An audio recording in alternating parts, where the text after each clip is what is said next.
ஒரு கிராமத்து பக்கத்துல பெரிய காடு ஒண்ணு இருந்தது.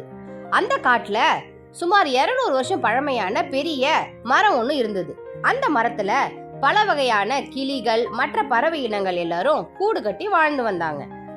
ஒரு நாள் அந்த மரத்தை விறகுக்காக யூஸ் பண்றதுக்காக பக்கத்துல இருந்த கிராமத்து மக்கள் எல்லாரும் ஒண்ணு சேர்ந்து அந்த மரத்தை வெட்ட வந்தாங்க. இத பார்த்த கிளிகளோட தலைவர் எல்லா பறவை இனங்களையும் ஒண்ணு சேர்த்து அழைச்சி அவங்கள அந்த மரத்தை வெட்ட விடாம தடுத்துச்சு. அந்த கூட்டத்துல புத்திசாலியான ஒரு பொண்ணும் இருந்தா. அந்த பொண்ணு அந்த மரத்தை உற்று நோக்கும் போது அரிய வகை பறவை இனங்கள் கூடு கட்டி குஞ்சு பொரிச்சிருக்கிறத பார்த்ததும் ரொம்பவே ஷாக் ஆனா.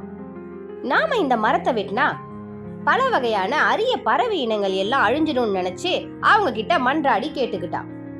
அது மட்டும் இல்லாம அந்த அரிய வகை பறவை இனங்களை காட்டினதும் அவங்க எல்லாரும் மனசு மாறி அவங்க எடுத்துட்டு வந்த எல்லா பொருட்களையும் கீழே போட்டாங்க. இந்த மரத்தை நாம வெட்ட வேணாம்னு சொல்லி அங்க இருந்து அந்த கிராமத்து மக்கள் எல்லாரும் கிளம்பி போயிட்டாங்க. நிம்மதி பெருமூச்சு விட்ட அந்த கிளிகள் எல்லாம் இப்போ ஒண்ணு சேர்ந்து சந்தோஷமா அந்த மரத்துல வாழ்ந்தாங்க. ஒவ்வொரு உயிரினத்துக்கும் இருப்பிடம் அப்படிங்கிறது அத்தியாவசிய தேவையில ஒண்ணு.